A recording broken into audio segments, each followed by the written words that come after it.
तो कैसे हो मेरे इन्वेस्टर्स भाई लोग। आईपीओ आते ही जा रहे हैं और हम भी उनके एनालिसिस डालते जा रहे हैं। अभी इसी वीक लाइन में 4 आईपीओ है: cube highway trust, Lohia Corp, IMM and extranet technologies. हम इनकी भी डिटेल वीडियो डालते रहेंगे। मैंने कैलिबर माइनिंग की, एसबीएमसी की, अल्पाइन टेक्स वर्ल्ड की, इन सब की वीडियोस अपने यूट्यूब चैनल पे ऑलरेडी डाल सकी है, आप इसको जरूर चेक करना। आज हम बात करेंगे इंडो एमआईएम की। तो देखते हैं कंपनी के बारे में। Incorporated in 1996, so MIM has built over 25 years of experience in manufacturing complex metal component, covering product design, mold development, tool precision manufacturing, finishing, and the assembly under the single roof.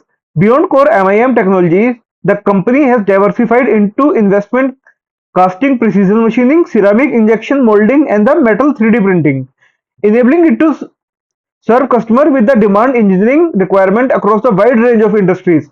In FY 2026 alone, Indo MIM manufactured over 9,000 product variants, spanning automotive safety and the powering component, defense, firearm part, medical surgery device component, customer accessories and the aerospace, manifold and housing। मतलब ये company metal का precision जो इनके parts होते हैं वो बनाती है। इस जो defence sector, automotive sector, aerospace, medical, मतलब बहुत फैला हुआ बिजनेस कह सकते हैं इस कंपनी का।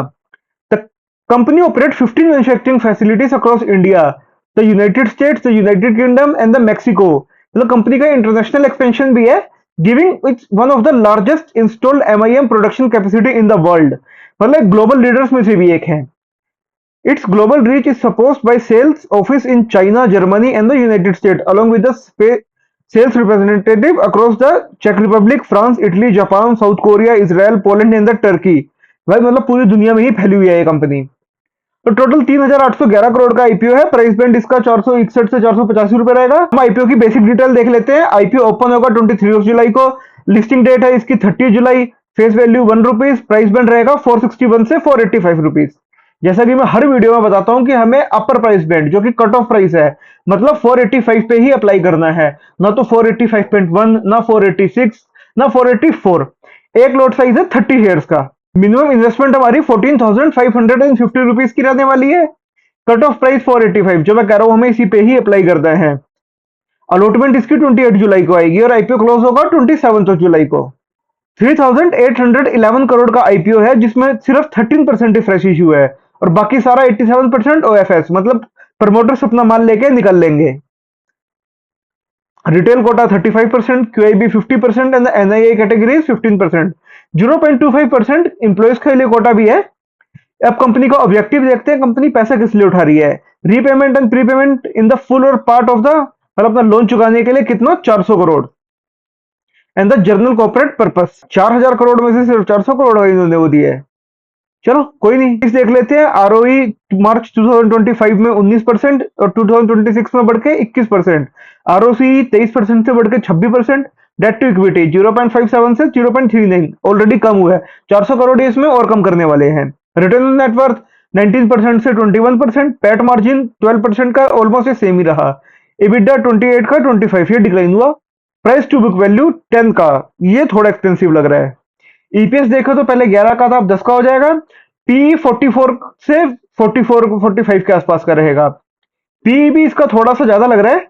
प्रमोटर होल्डिंग देखे तो 92% थी, अब 77% रह जाएगी।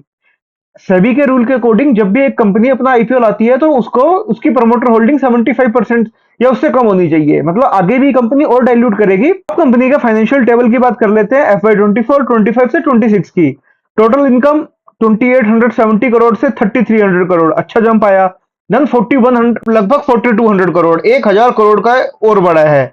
यहां से लगभग 500 करोड़ की जंप आई, फिर उससे डबल 1,000 करोड़ बढ़ा। प्रॉफिट पैट 283 से 423 करोड़, देन 533 करोड़। EBITDA 743 से 932, then 1,070 crore. Borrowings 1,000 crore, 1,200 crore and now लगभग 1,100 करोड़। और इसमें से भी ये कम करेंगे ही अभी। ROE 14%, 19%, then 21%। आरओसी 19% से 23%, अब 26%।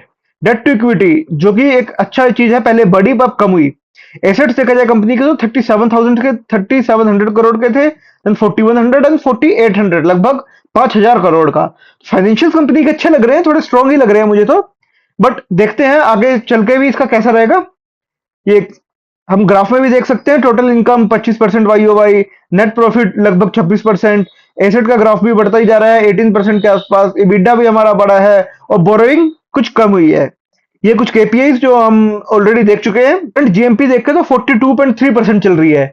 मुझे पर्सनली ऐसा लगता नहीं है कि इतनी ज्यादा रहेगी, बट फिर भी ये हमें एक अच्छा लिस्टिंग गेन दे जा सकता है, तो इसको कंसिडर करा जा सकता है। एस्टिमेट लिस्टिंग 690 रुपीज की रहेगी इसकी, और एस्टिमेट लोड पर लोड का प्रॉफिट 6,000 रुपीज, मतलब बहुत अच्छा प्रॉफिट दिख रहा है अभी के हिसाब से तो।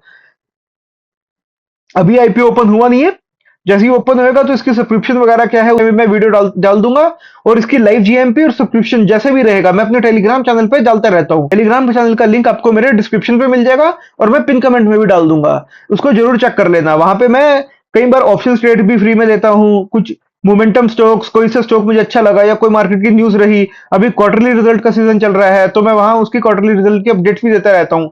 जैसे आईसीआईसीआई बैंक का अच्छा रिजल्ट आया, ये मैंने पहले ही अपने चैनल पे जिस दिन आया था उसी दिन डाल दिया था, आप वहां चेक कर सकते हो। टीसीएस का रिजल्ट हो गया, जिसका अच्छा या बुरा जैसे भी रिजल्ट आए मैं पहले ही डाल देता हूँ, तो इससे आपको नेक्स्ट डे मार्केट में कैसा मूव आने वाला है या कैसा होगा उसके बारे में भी आइडिया मिल जाएगा। तो टेलीग्राम चैनल को जरूर ज्वाइन करना और यूट्यूब चैनल को भी जरूर सब्सक्राइब करना।